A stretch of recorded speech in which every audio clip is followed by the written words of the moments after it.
오늘 아침 여러분들에게 봉독해드린 사무엘하 15장 1절부터 6절까지 말씀을 본문으로 해서 마음을 도둑질하는 자라는 제목의 말씀으로 여러분과 같이 은혜를 나누고자 합니다. 오늘 우리가 읽은 이 말씀 속에 압살롬이 나옵니다. 지난 주일 아침 설교를 통해서 우리는 암논이라고 하는 다윗의 첫째 아들이 그의 이복 여동생인 다말을 마음속에 심히 사모하는 마음을 갖게 되어서 요나답이라고 하는 그의 절친이며 사촌 형제였던 그런 요나답이라고 하는 자의 간교한 술책과 꾀를 따라서 아버지를 속이고 다말을 강간하는 그런 아주 무지막지한 죄를 저지르는 장면을 우리가 보았습니다. 2년이라고 하는 시간 동안을 다말과 다말의 동복 오라비인 압살롬이 2년 동안이라고 하는 시간을 마음속에 이 암논에 대한 그 분노와 살의를 숨기고 있다가 2년이 지나고 난 후에 틈을 타서 양털을 깎는 날 형제 왕자들을 전부 초청을 한 자리에서 암논을 살해합니다. 이런 일들이 벌어지는 동안 다윗이 한 가정의 가장으로서 전혀 적절한 조치를 취하지 못하고 그의 아들들의 이 점철되어지는 죄악을 전혀 단속하지 못한 그런 무능한 아비의 모습을 보이고 있었습니다. 그는 정말 국가적으로 대단한 리더였고 그를 추종하는 많은 군사들에게 강력한 리더십을 가지고 있는 그런 리더였습니다. 그러나 그는 그 가정을 건강하게 지키는 일에서 이렇게 실패를 하고 있는 것이에요. 결국 암논을 살해하고 난 다음 압살롬은 아버지를 피해서 도망을 칩니다. 그래서 그술이라고 하는 나라, 즉 자신의 외할아버지 그술의 나라로 피신을 하게 됩니다. 압살롬이 그곳으로 떠난 지 2년 정도 되었을 무렵 다윗의 마음속에 아들 압살롬에 대한 말할 수 없는 그리움이 싹트기 시작했다고 하는 것을 지난 수요일 저녁 성경 여행을 통해서 우리는 보았습니다. 그리고 5년 만에 이 압살롬과 다윗 사이에 화해가 이루어지는 그런 장면을 이번 수요일 저녁 성경 여행을 통해 우리가 보게 될 것입니다. 요압의 중재로 5년 만에 아버지 다윗과 화해의 입맞춤을 가진 압살롬. 1절에 나오는 이후에라고 하는 구절은 압살롬이 그 아버지 다윗과 화해의 입맞춤을 맞춘 그 이후에라는 의미가 되겠습니다. 압살롬은 아버지와 화해의 입맞춤을 갖기는 했지만 사실 완전한 화해가 이루어진 것은 아니었습니다. 이제부터 본격적으로 압살롬은 그의 마음속에 감추어진 야욕을 이루기 위한 준비를 시작하는 모습을 우리에게 보이고 있습니다. 오늘 본문 1절을 보시면 자기를 위하여라고 하는 구절이 나오는데요, 이 구절이 우리가 아주 눈여겨보아야 할 중요한 구절입니다. 자기를 위하여.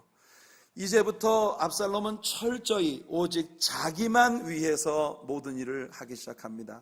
아주 이기적이고 정말 그 말할 수 없는 그 이기심으로 꽉 들어찬 이기적 야욕을 충족시키기 위한 것을 향해서만 그의 삶이 달려가고 있는 그런 모습을 보입니다. 오직 자신을 위해 병거와 말들을 준비하고 오직 자신만을 위하여 호위병, 즉 경호원들을 50명을 세워서 그가 어느 곳을 가든지 앞장서서 경호원 50명이 그의 전배로서 달려나가도록 그렇게 준비를 한 것입니다. 압살롬은 이제 민심 이반 작전을 시작합니다. 그는 성문으로 가는 길 곁에 서서 성문으로 가는 사람들을 붙잡고 그들에게 묻습니다. 여러분, 구약의 한 도시에 있어서 성문이라고 하는 곳은 아주 중요한 의미를 갖는 것이라는 걸 우리가 배워왔습니다. 그곳에는 언제나 그 도시의 장로들과 유사들이 나와서 앉아 있었고 어려운 일을 만난 사람, 억울한 일을 당한 사람, 이런 사람들이 그들의 소송을 가지고 성문으로 달려가고 있었던 것이에요. 그 성문에 있는 도시의 지도자들에게 재판을 신청하게 되면 그들이 당한 어려운 일들, 억울한 일들을 풀 수 있는 바로 그런 장소였습니다. 그래서 이 고대 성경 속에 있는 고대 사회의 성문이라고 하는 것은 상당히 정치적인 그런 장소로 늘 여겨질 수 있는 그런 곳이었죠. 이 도시의 지도자들에게 항상 억울한 일을 당한 사람, 정치적 불만을 가진 사람, 부자들에게 착취를 당한 빈민들, 이런 사람들이 달려와서 소송을 제기하곤 하는 그런 자리입니다. 압살롬은 바로 그런 자리를 선택한 것입니다. 상당히 정치적인 자리. 성문으로 달려오는 이런 부류의 사람들을 붙들고 압살롬이 묻습니다. 2절을 보시면 너는 어느 성 사람이냐? 라고 묻습니다. 이 말은 여러분 딱 뭘 생각하시면 되냐면 선거철이 되면 여러분 각 정당에서 큰 마켓 앞에 테이블을 펼쳐놓고 그곳에 드나드는 사람들에게 와서 묻습니다. Are you citizen? 그렇게 묻습니다. Are you a citizen? 그 질문은 무슨 말이에요? 당신 투표권이 있습니까? 그러면 우리 정당에 가입하십시오 하는 이런 유도를 하는 것이죠. 지금 압살롬이 그 성문에 드나든 사람에게 당신은 어느 성 사람이냐라고 묻는 건 뭐냐면 당신은 이스라엘 시리즌입니까? 그렇게 묻고 있는 거예요. 그래서 그 사람들이 압살롬에게 예, 나는 아목의 지파에 속한 사람입니다 라고 이야기하면 당신은 이스라엘 시리즌이군요. 그러니까 그 말은 다시 말하면 바로 이스라엘의 정치적 명암을 좌우할 수 있는 그런 사람이라는 거죠. 그러면 그때부터 이 사람을 향한 정치 공세가 시작이 되는 것입니다. 압살롬이 하고 있는 일을 가만히 들여다보면 오늘날 정치인들이 하는 일과 아주 흡사한 그런 일들을 하는 것을 봅니다. 3절에 보시면 압살롬이 그곳에 달려오는 사람에게 말합니다. 당신의 일이 옳고 바르다마는 당신의 송사를 들어줄 사람을 왕이 세우지 아니하였다. 이 말이 무슨 말입니까? 얼마나 억울하십니까? 내가 들어보니 당신이 정말 옳으네. 당신이 이길 건데 분명히 재판 붙었다 하면 당신이 이길 수 있는데 당신이 정말 다 옳은데, 그런데 중요한 건 말이에요. 지금 대통령이 정치를 엉망으로 해서 나라가 막 깨지게 됐는 기라. 당신이 아무리 억울한 송사를 가지고 와도 이 일을 적절하게 해결해 줄 사람을 세우지 않았기 때문에 당신은 이 억울한 걸 어떻게 하면 좋습니까? 그러면서 압살롬이 그에게 말을 하는 거예요. 내가 만일 재판관이 된다면, 내가 재판관이 되고 싶은데 내가 당신의 송사를 들어줄 수 있는 권리가 있는 그런 재판관이 된다면 당신의 손을 들어주고 당신에게 유리한 그런 판결을 내릴 텐데 왕이 정치를 엉망으로 해서 나라가 이 꼴이 돼버렸으니 당신같이 억울한 사람들이 온 세상에 가득합니다 하는 이런 이야기를 하는 거예요. 그래서 왕과 백성들 사이를 이간시키고 난 다음 오늘 본문 4절을 보시면 자, 그러므로 나를 왕으로 세워주시오. 나를 왕으로 뽑아주기만 하면 내가 이런저런 일을 할 것입니다 하는 일을 하는 거죠. 이렇게 해서 그는 성문으로 오는 사람들을 만나 그들과 악수를 나누고 입맞춤을 나누고 백성들의 마음을 다윗 왕으로부터 완전히 이반시킬 뿐 아니라 더 나아가 그들의 마음을 완전히 자기 것이 되게 만드는 이런 작업을 하고 있는 것입니다.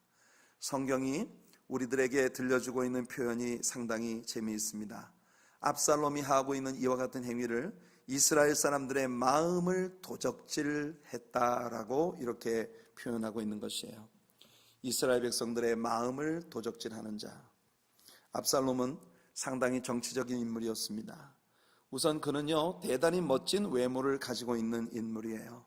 사무엘하 14장 25절을 보시면 온 이스라엘 가운데에서 압살롬같이 아름다움으로 크게 칭찬받는 자가 없었으니 그는 발바닥부터 정수리까지 흠이 없음이라, 이렇게 말을 하고 있습니다.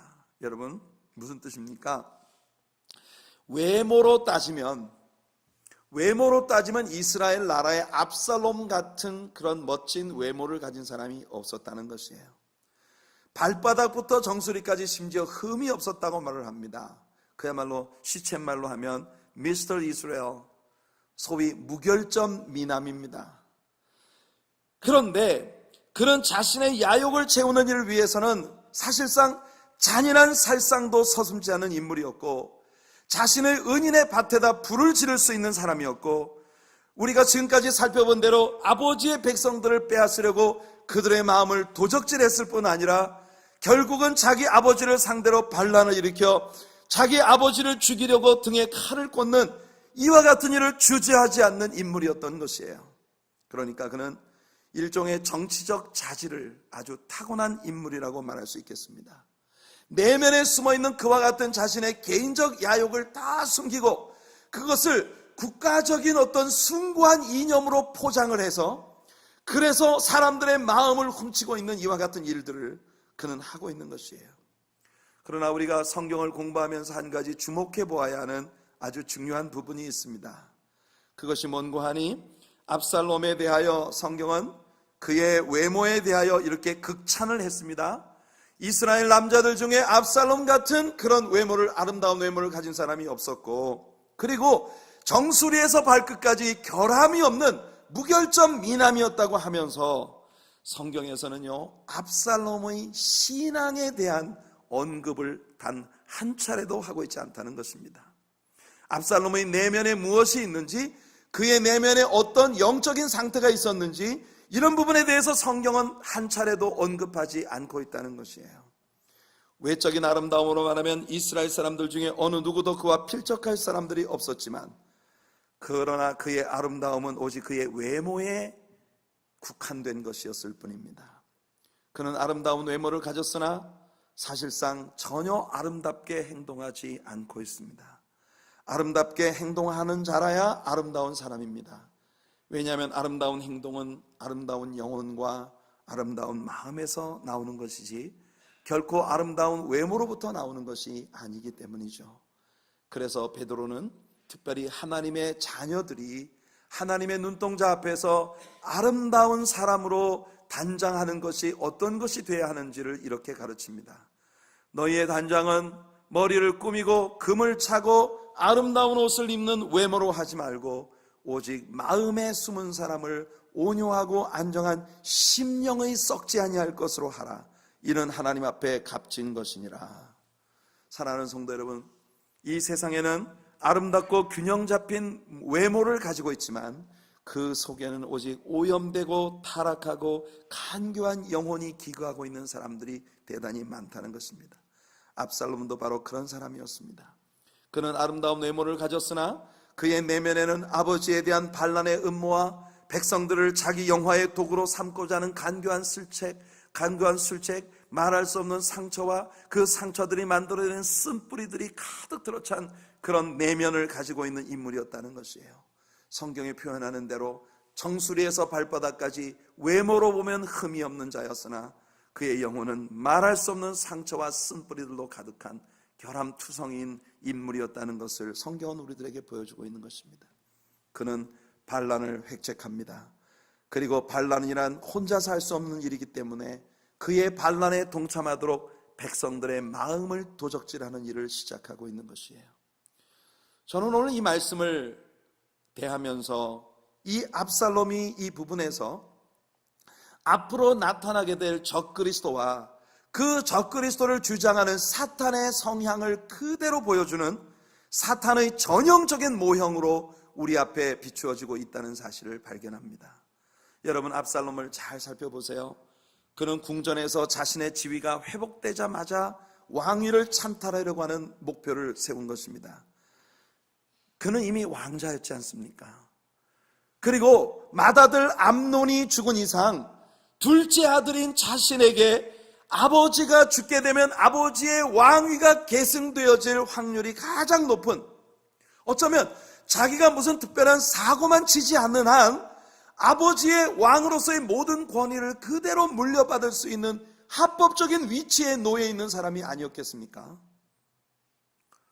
하지만 그는 이제 왕자라는 위치, 왕인 아버지의 후계자가 될 수 있는 그런 특별한 기회를 가진 그런 특권, 이런 것으로는 절대로 만족할 수가 없었습니다. 그는 당장 왕이 돼야만 했고, 그러기 위해서 자기 아버지를 제거해야만 한다는 열정이 불꽃처럼 마음속에 타오르고 있었던 것이에요.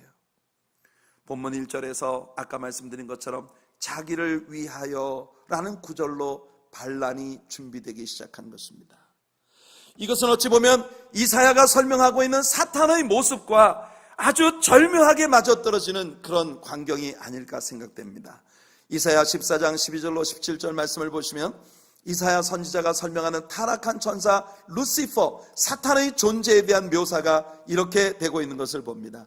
너 아침의 아들 계명성이여 어찌 그리 하늘에서 떨어졌으며 너 열국을 엎은 자여 어찌 그리 땅에 찍혔는고 내가 내 마음에 이르기를 내가 하늘에 올라 하나님의 뭇별 위에 내 자리를 높이리라. 내가 북극 지폐의 산 위에 앉으리라. 가장 높은 구름에 올라가 지극히 높은 이와 같아지리라 하는도다. 그러나 이제 내가 스올 곧 구덩이 맨 밑에 떨어짐을 당하리로다. 너를 보는 이가 주목하여 너를 자세히 살펴보며 말하기를 이 사람이 땅을 진동시키며 열국을 놀라게 하며 세계를 황무하게 하며 성읍을 파괴하며 그에게 사로잡힌 자들을 집으로 놓아 보내지 않던 자가 아니냐 하리로다. 여러분, 여기 12절에 나오는 계명성이라고 하는 단어가 킹제임스 버전에 보면 루시퍼이라고 번역이 되어 있습니다. 바로 아침의 아들 계명성이라고 하는 이 이름은 루시퍼, 곧 사탄을 이야기하는 것입니다. 그리고 13절과 14절에 나오는 말씀을 킹제임스 버전에서 읽어보면 우리가 의미심장한 것을 발견하게 됩니다. For thou hast said in thine heart, I will ascend into heaven, I will exalt my throne above the stars of God. I will sit also upon the mount of the congregation in the sides of the north. I will ascend above the heights of the clouds. I will be like the most high. 여러분, 이 짧은 두 구절 안에서 우리는 계속 반복되고 있는 동일한 구절들을 봅니다. I will ascend into heaven. I will exalt my throne. I will sit also upon the mount of the congregation. I will ascend above the heights of the clouds. I will be like the most high. I will, I will, I will, I will, I will. 여러분, 이 짧은 두 구절 안에서 5차례나 반복되고 있는 I will, I will. 이 구절을 우리는 주목해 보아야 할 필요가 있는 것입니다. 철저히 자기중심적이고 철저히 이기적인 욕심, 오직 나밖에 모르고 나만 내세우는 그런 이기적인 속성을 이 사탄이 가지고 있다는 것을 우리에게 보여줍니다. 언제나 여러분, 상처가 많아지게 되면 우리들의 마음이 I, my, me, mine, 오직 내가 나를 위해서 내가 나를 통하여 나가 주장되어지는 그런 모습을 우리가 보게 되죠. 여러분, 여기 보니까 타락한 천사 루시퍼, 그 사탄의 속성이 끊임없이 내가를 강조하고 있는 그런 모습을 우리가 보고 있는 것입니다. 교만에 들어찬 사람들, 그런 사람들이 대화를 나눌 때 보면 가장 전형적인 특징이 항상 I, my, me, mine이 강조되고 있는 그런 모습을 보이는 것이에요. 이렇게 교만한 자아로 꽉 들어찬 사람은 세상의 그 무엇으로도 만족할 수가 없습니다. 모든 것이 다 내 발 아래에 있고 모든 것이 다 나만 못하고 모든 것이 다 내가 생각하는 것만 미치지 못하는 그런 상황 가운데 언제나 우뚝 서 있기 때문에 압살롬을 보세요. 사실 다른 각도에서 본다면 그는요, 얼마든지 만족으로 들어찬 삶을 살 수 있는 여건들을 갖고 있었습니다. 그는 왕자였습니다. 더욱이 그는 아버지의 왕위를 계승할 수 있는 적절한 위치에 있었습니다. 그뿐 아니라 우리가 성경을 공부해 보면 다윗은 자신의 많은 아들들 가운데 가장 총애했던 것이 압살롬이었습니다. 우리가 다음 주에는요, 압살롬이 전쟁터에서 죽임당하는 장면을 봅니다. 그 압살롬이 죽임을 당하고 난 후에 다윗이 그 아들 압살롬을 추모하면서 아주 애통하게 곡을 하는 그런 모습을 보입니다. 여러분, 요압 장군과 자기를 추종하는 많은 사람들이 민망하게 여길 만큼 그 압살롬이 아버지를 죽이려 했기 때문에 그 아버지 다윗을 추종하는 모든 군사들이 그 아버지 다윗을 살리기 위해 압살롬과 싸웠는데 그 압살롬을 죽였다는 것이 엄청난 죄책감으로 그를 추종하는 사람들에게 작용할 만큼 민망하게 느껴질 만큼 압살롬 때문에 애곡하고 있는 다윗의 모습을 보입니다. 압살롬, 압살롬아, 압살롬, 내 아들 압살롬아, 울부짖는 다윗의 모습을 우리는 볼 수 있어요. 어떻게 보면 사실 다윗의 왕위를 계승한 사람은 솔로몬이었는데 다윗의 여러 아들들 가운데 솔로몬 다윗에게 제일 못마땅한 아들 중에 하나였을 거예요. 왜 그러냐면 성향이 솔로몬과 다윗은 완전히 반대입니다. 다윗이 굉장히 남성적이고 아주 야성미를 가지고 있는 아웃도어 퍼슨이었잖아요. 어린 시절부터 들판에서 양들을 먹이고 그 다음에 10대의 소년의 때에 벌써 왕에게 미움을 받기 시작해서 그를 추종하는 400명의 거친 사람들을 거느리고 들판을 누볐던 사람 아닙니까? 그런 다윗이 솔로몬을 볼 때는요, 궁궐 안에서 손 여자들 사이에 둘러싸여서 자라고, 그래서 굉장히 여성적 성향을 가지고 자라난 이런 이 솔로몬의 모습은 다윗에게는 정말 성이 차지 않는 모습이었을 거예요. 그래서 여러분, 다윗이 솔로몬에게 나중에 유언을 남기는 것 보면 솔로몬에게 제일 강조하는 게 넌 남자가 되라, 대장부가 돼야 한다. 그게 다윗이 솔로몬에게 강조하고 있는 것이에요. 여러분, 어쩌면 압살롬이 사고만 치지 않았다면 분명히 다윗은 그의 왕위를 압살롬에게 물려주고 싶었을 것입니다. 물론 하나님의 계획하심은 솔로몬에게 있었지만, 그러나 다윗은 분명히 압살롬을 그렇게 총애했단 말이죠. 그러니까 사실 따지고 보면 압살롬이 조금만 다른 시각에서 본다면 자신이 얼마나 행복하고 축복된 위치에 있었던 것입니까? 그러나 따지고 보면 압살롬 자신이 먼저 사탄에게 그 마음을 뺏겨버렸기 때문에, 사탄에게 그 마음을 도둑질 당해버렸기 때문에 자신의 삶에 주어진 그토록 많은 축복들과 아름다운 하나님의 은혜들을 전혀 보지 못한 채 오직 자신의 마음에 불타오르는 야망에만 마음이 빼앗겨서 이렇게 무지막지한 짓을 행하고 있는 모습을 보이는 것입니다. 사탄도 마찬가지입니다. 그는 인간이 지음받기 전부터 하나님께 반란을 일으켰습니다. 그는 지극히 높으신 하나님과 비기려 했습니다. 오히려 그 자리에 오르려 했습니다.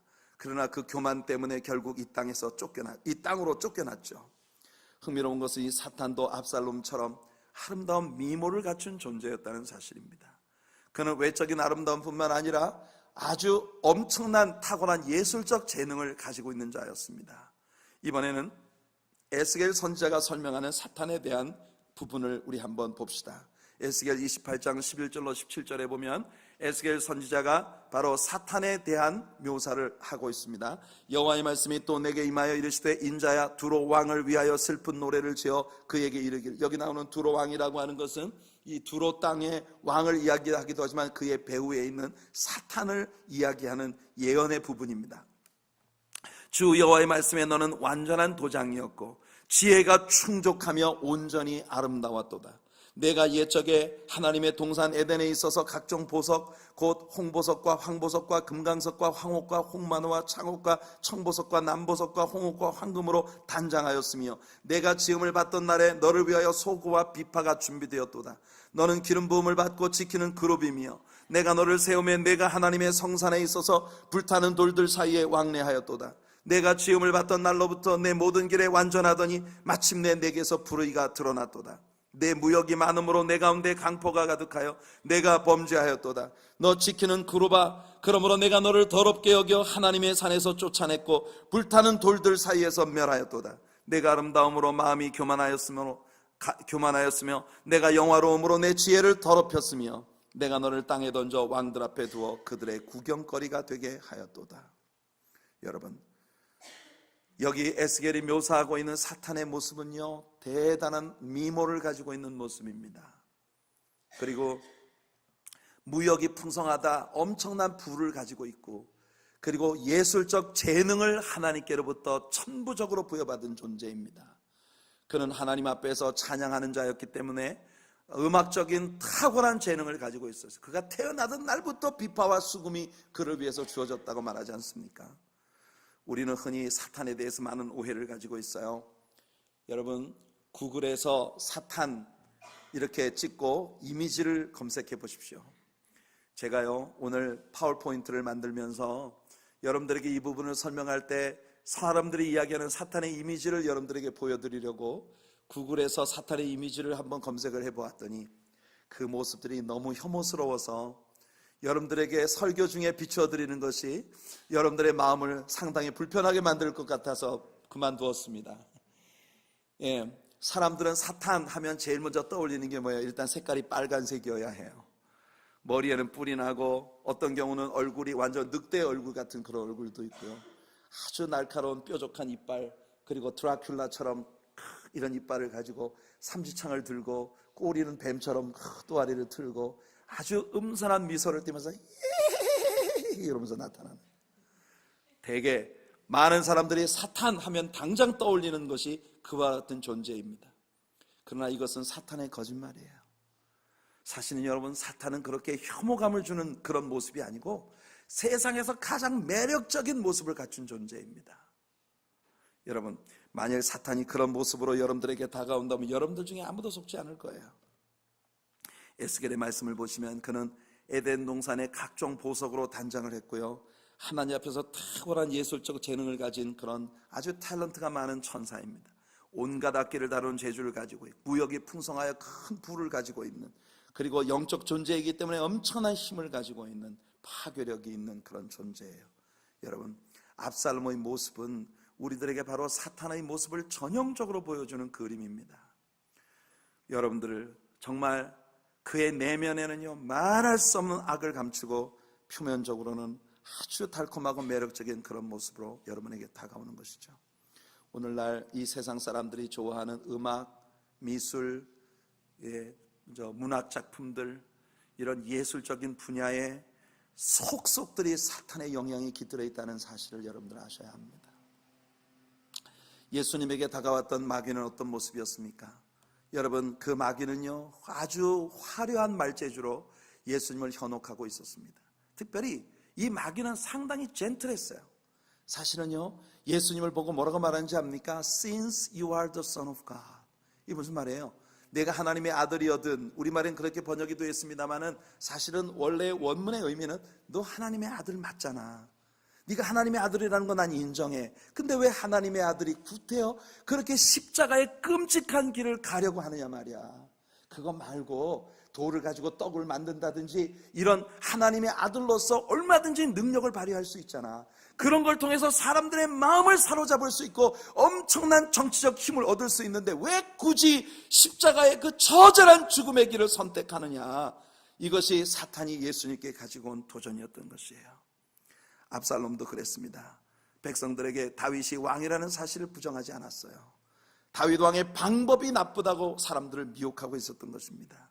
그들 가운데는 정말 억울한 일을 만나서 온 사람들도 있었겠지만 많은 경우에 적반하장으로 자신이 잘못을 해놓고 소송을 제기하는 그런 사람들도 적지 않았을 것이에요. 그 사람들의 소송에 대한 내용을 자세히 판단을 해봐야 시비를 가릴 수 있을 테지만, 그러나 압살롬은 타고난 정치인입니다. 자신을 만나는 모든 사람에게 You are right, 네가 옳다, 네가 잘하는 거야, 네 뜻대로 해야 되는 거야, 이렇게 자신에게 권리가 주어지면 모든 것을 줄 것처럼 사람들의 마음을 도둑질하고 있는 그런 모습을 보입니다. 사탄의 방법은 조금도 변하지 않았습니다. 오늘도 사탄은 가장 아름답고 화려한 재주 있는 모습으로 성도들에게 다가와 성도들을 같은 방법으로 유혹하여 성도들의 마음을 도둑질해 가는 것입니다. 사탄은 똑같은 방법으로 가인을 사용했습니다.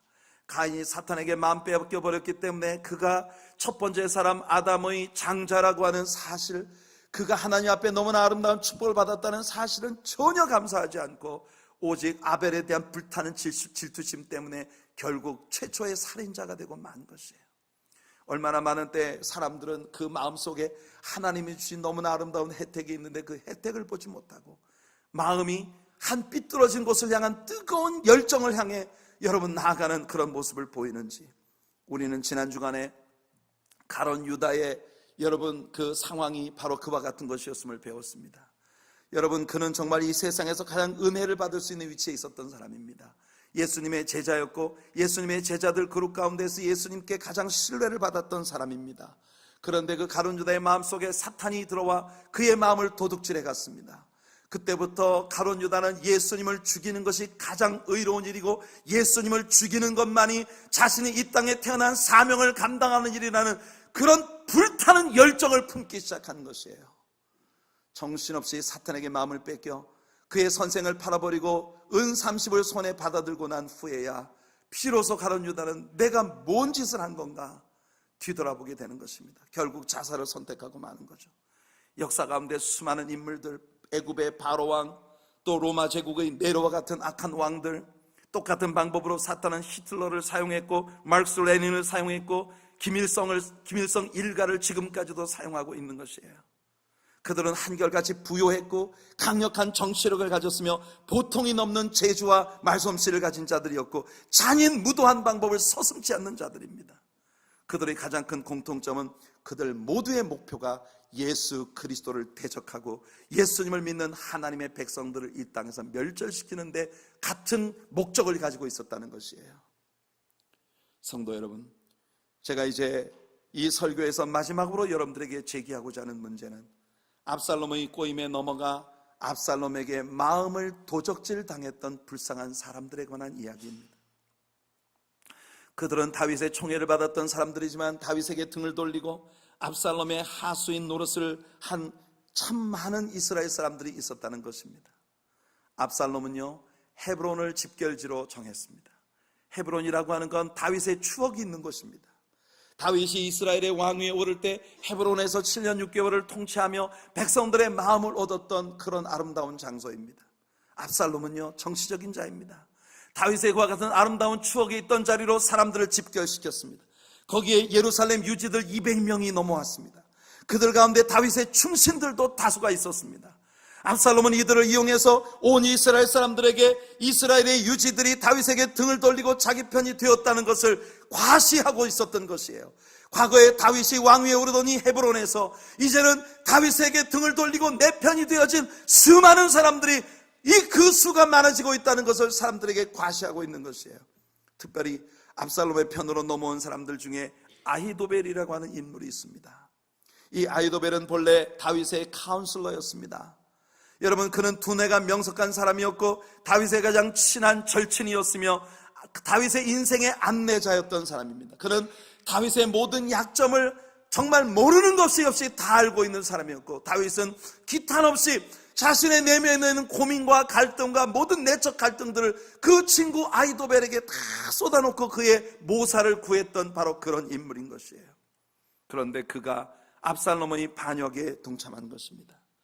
사무엘하 15장 12절을 보면 제사 드릴 때 압살롬이 사람을 보내 다윗의 모사 길로 사람 아히도벨을 그의 성읍 길로에서 청하여 온지라 반역하는 일이 커감에 압살롬에게로 돌아오는 백성이 많아지니라. 뿐만 아니라 이 아히도벨은 다윗의 신앙의 동반자로서 함께 성전에 다니고 또한 함께 기도하러 다니며 함께 하나님의 말씀을 나누고 하나님의 은혜를 함께 나누던 신앙의 동반자였기 때문에 다윗의 상실감과 상처는 더 큰 것일 수밖에 없었던 것이에요. 다윗은 나중에 아히도벨을 추억하며 시편 55편 12절로 14절에서 이렇게 노래합니다. 나를 책망하는 자가 원수가 아니라 원수였다면 내가 참을 수 있었을 것이다. 나를 대하여 자기를 높이는 자가 나를 미워하는 자가 아니라 나를 미워하는 자였다면 내가 그를 피하여 숨을 수 있었을 것이다. 그가 곧 너로구나. 나의 동료, 나의 친구, 나의 가까운 친으로다. 우리가 같이 재미있게 의논하며 무리와 함께하여 하나님의 집안에서 다녔도다. 전날엔 다윗을 왕이라고 찬양하고 기뻐하고 섬기던 사람들이 지금은 다윗의 원수가 되어 다윗을 조롱하고 있고, 전날에 다윗의 카운슬러로서 다윗의 내면에 숨은 모든 약점과 허물까지 다 알고 있는 그가 다윗의 반대편 압살롬에게로 간 것입니다. 여기서 다윗은 예수님의 상징입니다. 그리고 압살롬은 사탄을 상징합니다. 사탄의 나라가 반드시 망하게 되어 있는 것처럼 이제 우리는 다음 주에 압살롬의 세력이 졸지에 망하게 되는 것을 보게 될 것입니다. 하나님은 다윗의 위가 무궁하리라고 언약하셨고 하나님은 그 언약을 지키실 것입니다. 한때는 다윗이 피난길에 올라 완전히 멸망당하는 자처럼 시므이라고 하는 말도 안 되는 자에게 조롱을 받고 침뱉음을 당하고 티끌을 날리며 왕을 조롱하는 그와 같은 조롱 가운데 요단강을 건너 이방 땅 마하나임으로 피신을 해가야 하는 그와 같은 위치에 있었지만, 그러나 하나님은 신실하신 분이십니다. 그는 다시 회복되고 솔로몬을 통해 결국은 예수 그리스도를 향해 가는 하나님의 언약을 성취시킨 예언의 주인공이 되었습니다. 오늘도 많은 사람들이 심지어는 한때 교회에 다니고 예수를 믿는다고 자처했던 사람들까지도 사탄의 유혹에 그 마음을 빼앗겨서 그 마음이 흔들리고 세상을 향해 나아가는 그런 모습을 봅니다. 성경이 말씀하고 있는 것처럼 그 길은 멸망의 길입니다. 본래 지옥은 사람을 위해 만들어진 곳이 아니에요. 그곳은 하나님을 반역한 사탄과 사탄을 추종하는 3분의 1의 천사들을, 마귀들을 위해서 마련된 곳인데 너무 많은 사람들이 사탄을 추종하다가 그 지옥불에 함께 떨어지고 마는 것입니다. 여러분, 제가 염려하는 것은 교회 안에 있으면서도 사탄에게 그 마음을 도둑질 당한 사람들이 있다는 거예요. 압살롬의 흉계에서 주목해 볼 일은 그가 자신의 반역을 지휘하는 장소로 헤브론의 성전을 택했다는 것입니다. 오늘날 사탄은 교회를 자신의 배역의 장소로 사용하고자 합니다. 그렇기 때문에 오늘날의 교회들 안에 순수한 하나님의 복음과 하나님의 말씀으로부터 벗어나서 성령님께 의탁하는 신앙으로부터 벗어나서 여러 가지 미신적 요소들이 도입되고 교회의 제도나 전통 같은 것들에 더 치중하게 만드는, 그래서 교회가 전통주의, 형식주의로 흐르는 그런 모습들을 보이고 있는 것입니다. 많은 신자들이 교회에 나오지만 그들의 목적은 진정 하나님 한 분뿐이신 하나님께 영광을 돌리고 우리를 죄에서 구원하신 예수님을 높이고 하나님 말씀을 열심히 배워서 성령의 인도하심을 쫓아 예수님의 제자가 되어 이 세상을 그리스도의 제자들로 살아가게 되는 아름다운 신앙의 변화를 위한 것에 있지 아니하고, 예수님의 이름으로 물질의 축복을 받고 예수님의 이름으로 세상의 권력과 권세를 누리며 예수님의 이름으로 다양한 타이틀을 얻고, 오늘 우리 문 장로님이 대표 기도를 하시면서 우리 장로님이 드렸던 기도 가운데 우리가 이 세상에서 치적을 세우려 하지 말고 우리의 이름을 내는 기념비를 세우려 하지 말고 업적을 세우려 하지 않는, 다만 우리 주님 앞에 순복해 나아가는 자녀들이 되게 해달라는 기도가 있었습니다. 바로 그와 같은 유혹이 오늘날 사탄이 교회 안에 있는 수많은 성도들의 마음을 도둑질해가는 방법인 것입니다. 성도 여러분, 예수님을 유혹했던 사탄은 오늘도 수많은 교회 안에 있는 성도들을 유혹하고 있는 것입니다. 십자가 없는 영광, 고난이 없는 영광을 약속하고 있습니다. 좁고 험한 믿음의 길을 순종하며 따라가기보다는 일종의 신비주의에 빠져 기적을 추구하는 지름길로 여러분들을 안내하고 있는 것입니다. 나의 내면의 변화를 추구하지 않고 다만 외적인 축복들만을 사모하며 그렇게 사람들은 살아가고 있는 것입니다. 하지만 압살롬은 결국 죽음을 당하고 그를 추종하던 세력들도 그와 함께 멸망에 들어가고 말았습니다. 사단은 결국은 망하게 될 것이고 무적행으로 떨어지게 될 것입니다. 불행히도 사탄을 추종하는 세력들은 누구를 물어나고 사탄과 함께 지옥에 빠지게 되는 것이에요. 여러분, 예수 그리스도를 믿는 순수한 믿음 가운데 서게 되기를 축복합니다. 세상의 모든 종류의 미혹들을 떨쳐버리고 오직 우리 하나님을 향한 신뢰와 사랑으로 설 수 있는 믿음의 사람들이 되기를 예수님 이름으로 축원해 드립니다. 압살롬을 통해서 그랬던 것처럼 사탄은 오늘도 많은 신자들의 마음을 도둑질하고 있습니다. 바울은 그래서 이렇게 경고합니다. 이 같은 자들은 우리 주 그리스도를 섬기지 아니하고 다만 자기들의 배만 섬기나니 교활한 말과 아첨하는 말로 순진한 자들의 마음을 미혹하느니라. 성도 여러분, 오늘날 너무나 많은 사람들이 진실로 하나님을 섬기는 게 아니에요. 사실은 자기 배를 섬기는 겁니다. 지난 한 주간 동안 새벽제단을 통해 우리는 요나서를 공부했습니다. 요나서를 공부하며 요나는요, 하나님 앞에 비분간계하고 있는 그의 모습을 보였습니다. 하나님이 어쩌면 나보다도 생각을 못하십니까? 하나님, 니느웨가 누군데 니느웨 백성들에게 나에게 복음을 전하라 하십니까? 우리 이스라엘, 하나님의 이름으로 일컬어지는 이스라엘 백성들의 원수가 아닙니까? 그들은 망해야 합니다. 그래서 요나는요, 요나서 전체를 통해서 언제나 화가 잔뜩 나 있는 모습이었어요. 늘 골이 잔뜩 나 있는 모습. 하나님이 건드리면 내가 죽기까지 화를 내는 게 합당합니다. 마지막 장에 보면 Kill me, just kill me, 하나님께 그렇게 도전하고 있는 요나의 모습을 봅니다. 요나는요, 정말 죽지 못해 미친 사람처럼 그렇게 요나서 전체를 보냈어요. 근데 사실은 말이죠, 비밀이 있습니다. 요나서 마지막 장에서 하나님은 요나의 내면에 진짜 숨어있던 게 뭔지를 드러내 있었어요. 그게 뭔지 아십니까, 여러분? 요나가 니느웨 성읍의 말씀을 전하자 온 니느웨가 회개하고 하나님께로 돌아왔는데 어떻게 되나 지켜보자 하면서 동편 언덕에 자리를 잡고 초막을 치고 있었던 요나에 하나님께서요, 기적적으로 하루 만에 박넝쿨이 크게 자라서 그늘을 지워주게 만들었습니다. 그러니까 요나가 그냥 기뻐하고 있어요. 아이고 시원하다 이러고. 여러분, 요나가 진짜 죽고 싶었다면요, 자기를 학대해야 맞습니다. 그 뜨거운 떼어볕 아래서 내가 타서 죽는 게 자기가 입으로 고백하고 있는 소원이에요. 하나님께 내가 얼마나 화가 났는지 아세요? 하나님은 정말 나보다도 못하신 분입니까? 그렇게 사리분별을 못하십니까? 하면서 하나님께 막 비분간계하고 막 kill me, just kill me.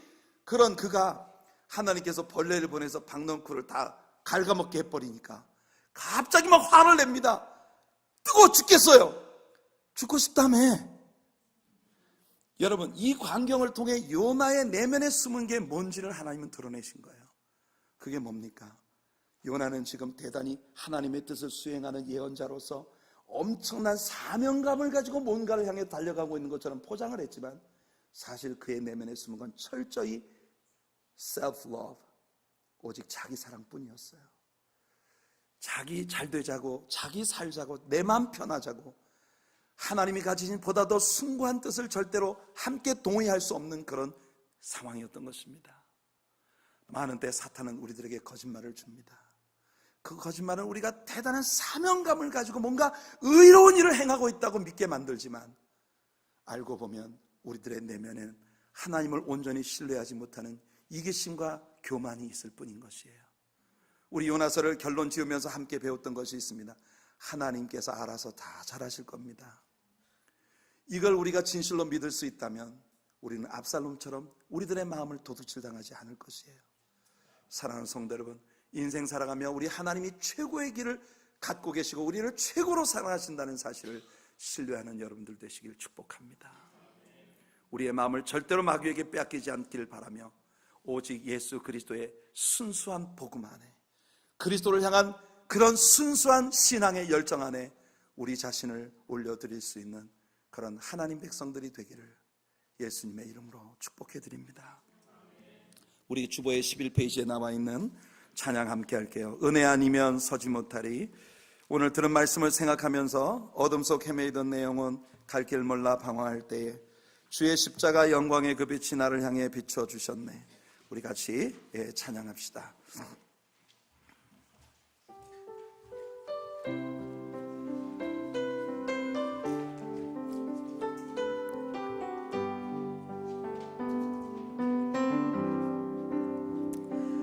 어둠 속에 매이던 내 영혼 갈 길 몰라 방황할 때에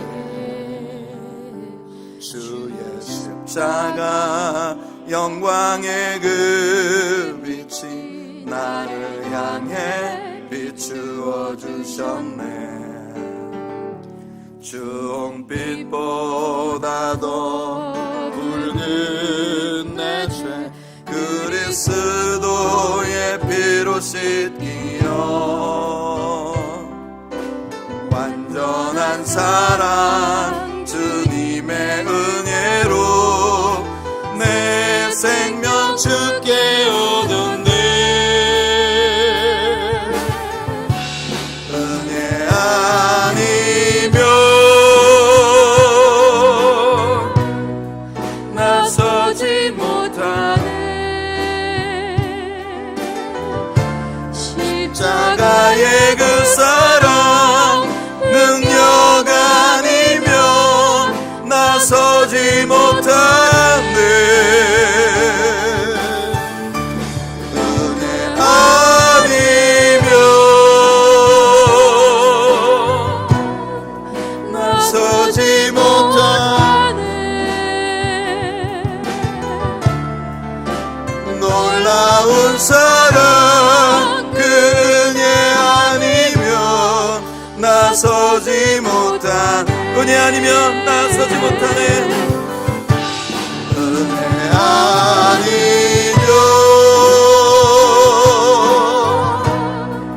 나서지 못하네. 십자가의 그 사랑 능력 아니면 나서지 못하네.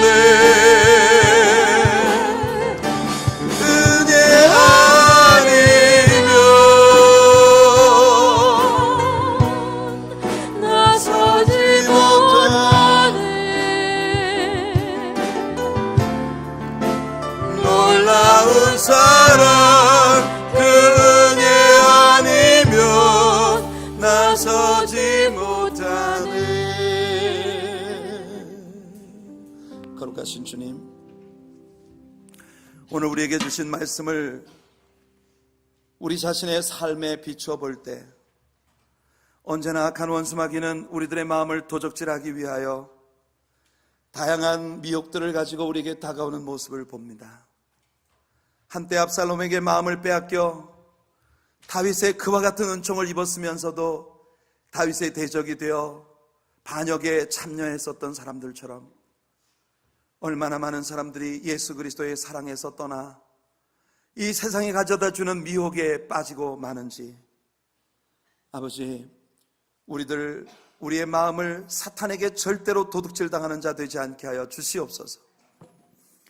하나님을 향한 뜨거운 사랑, 교회와 성도들을 향한 뜨거운 사랑이 우리 마음속에서 식어지고 어느덧 악한 원수마귀가 우리에게 던져준 미움과 분노로 가득 들어찬 마음들이 되어 좀처럼 하나님의 은혜를 받을 수 없고 좀처럼 하나님의 은혜를 회복할 수 없고, 그리고 극단을 향해 달려가고 있는 주체할 수 없는 그런 마음들을 갖게 되는지, 하나님, 우리 하나님의 사랑교회 모든 성도님들을 주의 성령의 권세로 지켜주시기를 기도합니다.